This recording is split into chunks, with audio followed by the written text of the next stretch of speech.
IT সেক্টরের একটা অন্যতম কোম্পানি যার নাম হচ্ছে টাটা এলএক্সি লিমিটেড।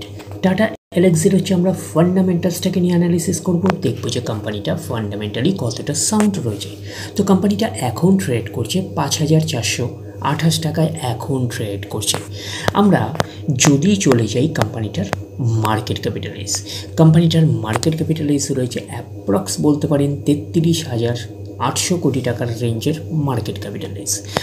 কোম্পানিটার আমরা যদি আরওসি লিখি, আর return on capital employed 36.3%, ROE return on equity আছে 29.3%। তাহলে আরওসি আর আরওই হচ্ছে ডিসেন্ট রয়েছে, আমরা একটুখানি বলতে পারি। কোম্পানির পারফরমেন্সের ওপরে কিন্তু ডিপেন্ড করে আরওসি আর আরওই, একটুখানি মাথায় রাখবেন।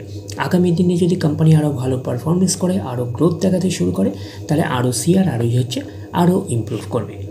এইবারে আমরা চলে যাচ্ছি কোম্পানিটার হচ্ছে ব্যালেন্স শিট পার্টে। তো চলে আসলাম কোম্পানিটার হচ্ছে ব্যালেন্স শিট পার্টে।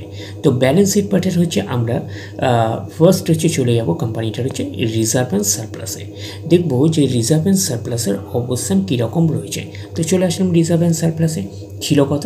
355 কোটির রেঞ্জে, তারপরে সেটা গ্রো করে 527, তারপরে হচ্ছে 676, তারপরে হচ্ছে 880, তারপরে 1028, পরপর গ্রো করলো, তারপরে হচ্ছে 1290, তারপরে 1539, 2023, 2443, 2798। তাহলে পরপর রিজার্ভ অ্যান্ড সারপ্লাসের মধ্যে আমরা দেখতে পাচ্ছি কনসিস্টেন্সিও রয়েছে, প্লাস কিন্তু গ্রোথ রয়েছে। এটা কিন্তু কোম্পানির ক্ষেত্রে একটা পজিটিভ সাইন। এটা থেকে একটা আমরা ওভারভিউ পেতে পারি যে নেট প্রফিটের মধ্যেও কনসিস্টেন্সি প্লাস গ্রোথ থাকার পসিবিলিটিস অনেক অংশে রয়েছে।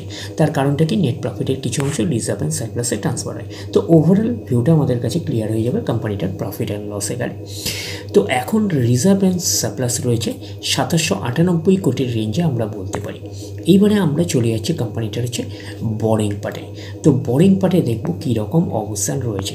তো বোরিং পার্টের আমরা চলে যাচ্ছি হচ্ছে আদার্স বোরিংয়ে আমরা চলে আসলাম। তো আদার্স বোরিংয়ে পরপর 0 পাচ্ছি, তারপরে 2 কোটির রেঞ্জে, তারপরে 1 কোটি, তারপরে 4 কোটির রেঞ্জে রয়েছে। তো বোরিং পার্ট আমরা যেহেতু 4 কোটির রেঞ্জে, তারপরে সেই অর্থে কোনটা বেশি বোরিং নেই আমরা এইটুখানি বলতে পারি।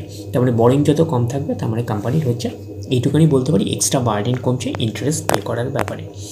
এইবারে আমরা চলে যাচ্ছি কোম্পানিটার হচ্ছে ক্যাশ ইকুইভ্যালেন্ট পার্টে।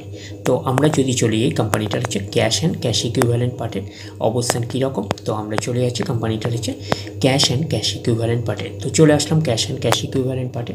তো প্রথমের দিকে আমরা পাচ্ছি কত, 182 কোটি, তারপর 252, 394, 516, 664, 860, 965, 1192, 1392, 1606 কোটির রেঞ্জে আমরা ক্যাশ ইকুইভ্যালেন্ট পাচ্ছি।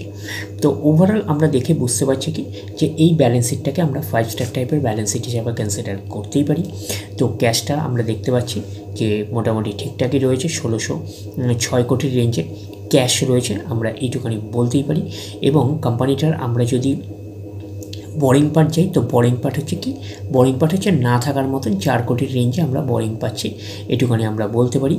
আর মোটামুটিভাবে আমরা যদি রিজার্ভ অ্যান্ড সারপ্লাস দেখি, অ্যাপ্রক্স বলতে পারেন 2800 কোটির রেঞ্জে হচ্ছে রিজার্ভ অ্যান্ড সারপ্লাস রয়েছে। তো কোম্পানিটা মিড ক্যাপ টাইপের কোম্পানি হিসাবে ব্যালেন্স শিটটাকে কিন্তু আমরা 5 স্টার টাইপের ব্যালেন্স শিট হিসাবে কনসিডার করতেই পারি। এবারে আমরা চলে যাচ্ছি কোম্পানিটার হচ্ছে প্রফিট অ্যান্ড লসে। দেখবো যে প্রফিট অ্যান্ড লসের অবস্থান কীরকম রয়েছে। তো আমরা চলে আসলাম প্রফিট অ্যান্ড লসে। আমরা ডিরেক্টলি চলে যাব কোম্পানিটার হচ্ছে নেট প্রফিটে। দেখবো যে নেট প্রফিটের অবস্থান কীরকম রয়েছে। তো চলে আসলাম নেট প্রফিটে, 155 কোটি, গ্রো করে 175, 240, 290, পরপর গ্রো করলো, তারপরে একটা ডাউন পারফরমেন্স করে 256, তারপরে আবার গ্রো করে 368, তারপরে আবার গ্রো করে 550, তারপরে আবার গ্রো করে 755, তারপরে গ্রো করে 792, তারপরে স্লাইটলি একটা ডাউন পারফরমেন্স করে 785 আমরা বলতে পারি।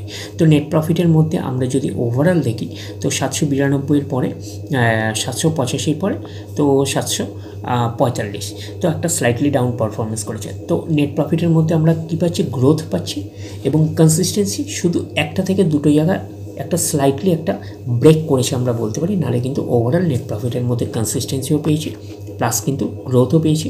এটা কিন্তু কোম্পানির ক্ষেত্রে কিন্তু একটা পজিটিভ সাইন, এইটুখানি কিন্তু মাথায় রাখবেন। তো রিজার্ভ অ্যান্ড সারপ্লাস থেকে একটা আমরা ওভারভিউ পেয়েছিলাম যে নেট প্রফিটের মধ্যে কনসিস্টেন্সি প্লাস গ্রোথ থাকার পসিবিলিটিস রয়েছে অনেক অংশে। তো নেট প্রফিটের মধ্যে আমরা কিন্তু সেভাবে কনসিস্টেন্সিও পেয়েছি, প্লাস গ্রোথও পেয়েছে আমরা বলতে পারি। তো সেই হিসাবে কিন্তু এই প্রফিট অ্যান্ড লসটাকেও কিন্তু আমরা 5 স্টার টাইপের প্রফিট অ্যান্ড লস হিসাবে আমরা কনসিডার করতেই পারি। তো এইবারে আমরা চলে যাচ্ছি কোম্পানিটার হচ্ছে শেয়ার হোল্ডিং প্যাটার্নে। দেখবো যে শেয়ার হোল্ডিং প্যাটার্নের অবস্থান কীরকম রয়েছে। তো আমরা চলে আসলাম শেয়ার হোল্ডিং প্যাটার্নে। তো শেয়ার হোল্ডিং প্যাটার্ন প্রোমোটার কত পার্সেন্ট স্টেক হোল্ড করে রয়েছে?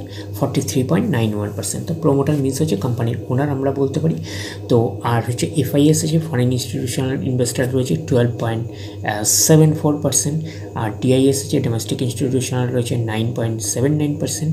আর পাবলিক রয়েছে 33.54%। তাহলে এটুকুনি বলতে পারি প্রত্যেকেরই কিন্তু কম বেশি ইনভলভমেন্ট রয়েছে। তো শেয়ার হোল্ডিং প্যাটার্নটাকে ডিসেন্ট টাইপের শেয়ার হোল্ডিং প্যাটার্ন হিসাবে আমরা কনসিডার করতেই পারি। তো কোম্পানিটা হচ্ছে আইটি সেক্টরের কোম্পানি, এটুকুনি কিন্তু মাথায় রাখবেন। তো আইটি সেক্টরে কিন্তু অ্যাজ পার মার্কেট ক্যাপিটাল অনুযায়ী কিন্তু এখানে 8 নম্বর পজিশন কিন্তু র্যাঙ্ক হচ্ছে, আমরা কিন্তু এটুকুনি বলতেই পারি। তো কোম্পানিটা টাটা এলএক্সি, কোম্পানিটা মিড ক্যাপ টাইপের কোম্পানি, এটুকুনি কিন্তু মাথায় রাখবেন। অ্যাপ্রক্স হচ্ছে 33 থেকে 34,000 কোটির রেঞ্জের মার্কেট ক্যাপিটালাইজ। তো মিড ক্যাপ টাইপের কোম্পানি হিসাবে কিন্তু কোম্পানিটাকে আমরা ফান্ডামেন্টালি সাউন্ড কোম্পানি হিসাবে কিন্তু কনসিডার করতেই পারি। তো ডিরেক্টলি গিয়ে জাম্প করে বাই করবেন না, ফার্দার স্টাডি করবেন। আফটার দ্যাট হচ্ছে আপনারা ডিসাইড করবেন এই স্টকটা বাই করবেন কি করবেন না। তাহলে এই অবধি, নেক্সট ভিডিওতে আবার আপনার সাথে আমার দেখা হচ্ছে। ধন্যবাদ।